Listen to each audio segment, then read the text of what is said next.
January 1998. The news hit America like a thunderclap. President Bill Clinton accused of an affair with a young White House intern. The story exploded across TV screens and front pages, instantly dividing the nation. Was it true? Was it a private matter, or a public betrayal? The questions were relentless. The air was thick with uncertainty and a sense of crisis. The president, meant to embody national ideals, was now at the center of a storm threatening his presidency and public trust. The world watched as the scandal unfolded, raising questions about morality, privacy, and abuse of power. The name on everyone's lips, Monica Lewinsky, a 22-year-old intern, suddenly thrust into a global media frenzy. Her life was dissected and judged by millions. The scandal wasn't just about a president's actions, it was about the human cost of political scandal. The initial reports were just the tip of the iceberg. What followed was a year-long investigation, a historic impeachment, and a permanent mark on American history. The story forced a national conversation.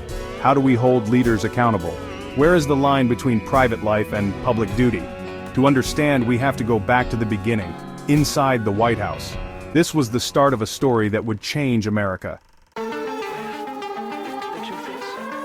Monica Lewinsky arrived at the White House in 1995, a recent college graduate thrilled to intern at the center of power. The White House was electric, and Lewinsky was eager to make her mark. During a government shutdown, interns like Lewinsky had more direct contact with senior staff, including the president. Flirtation turned into a secret affair, hidden in the shadows of the West Wing. For Clinton, it was a reckless risk. For Lewinsky, a complicated, emotionally charged experience. The power imbalance was immense, and the relationship was kept secret. Lewinsky confided in a few friends, but the truth remained hidden. She was eventually moved to the Pentagon, but the affair continued for a time. Secrets of this magnitude rarely stay buried. The exposure would come from an unexpected betrayal, a friend with a tape recorder. The secret unraveled because of Linda Tripp, a Pentagon colleague who befriended Lewinsky. Lewinsky, overwhelmed, confided in Tripp, unaware Tripp was secretly recording their conversations. Tripp captured hours of Lewinsky's confessions about the affair, gifts, and fears of being asked to lie under oath. These tapes became explosive evidence. Tripp handed them to independent counsel Kenneth Starr, who was already investigating Clinton. The investigation pivoted to perjury and obstruction of justice. In January 1998, FBI agents confronted Lewinsky, playing her the tapes and pressuring her to cooperate. The story leaked, and the scandal became public overnight.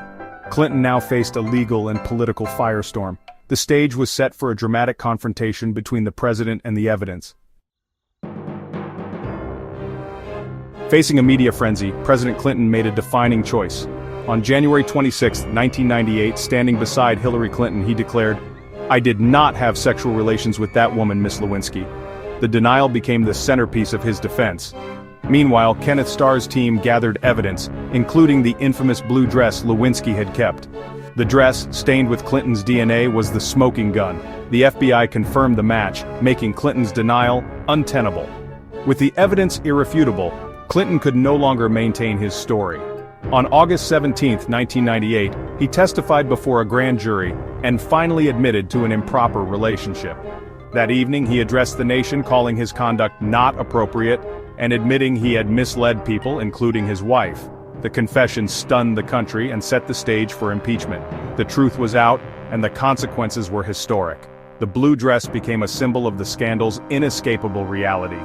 Clinton's credibility was shattered, and the nation braced for what would come next. The investigation had reached the highest office in the land. The president's fate now rested with Congress. The country was about to witness a political trial unlike any in modern history. Clinton's admission didn't end the crisis, it escalated it. Kenneth Starr submitted a detailed report to Congress outlining grounds for impeachment, perjury, obstruction of justice, abuse of power.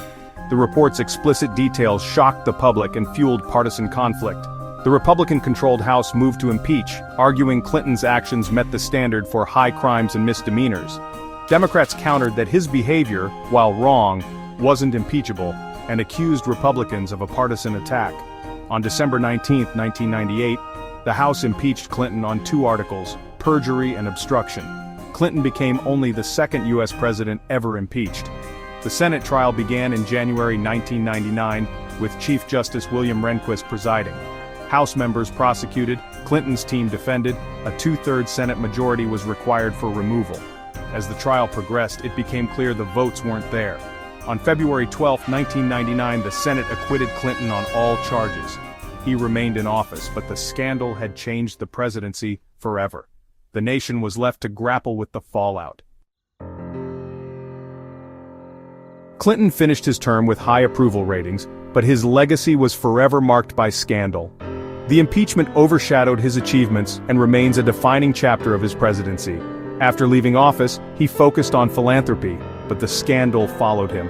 For Monica Lewinsky, the aftermath was far harsher. At 24, she became a global symbol of scandal, relentlessly shamed and ridiculed. Her life and career were shaped by public scrutiny and media mockery.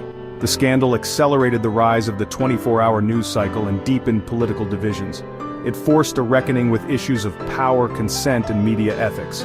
Years later, Lewinsky reclaimed her narrative, becoming an anti-bullying advocate and speaking out against public shaming. Clinton continues his public work, but the scandal is a permanent part of his story. Their lives, and American politics, were changed forever. The consequences of their choices echo to this day. Decades later, the Clinton-Lewinsky scandal still resonates. It's a story about power, how those at the top can shape and shatter lives. The affair exposed the dangers of power imbalances and forced a national conversation about consent and exploitation. Clinton's denial, "I did not have sexual relations with that woman," became a symbol of legalistic evasion and the complexity of truth. The scandal unfolded at the dawn of the 24-hour news cycle and the internet, amplifying its impact in public shaming. The media's role in shaping the narrative and Lewinsky's life remains controversial. The impeachment fight deepened partisan divides and changed American politics. The story challenges us to reflect on accountability, justice, and compassion. It remains a cautionary tale about the costs of personal choices on the world's biggest stage. The lessons of power, truth, and humanity endure.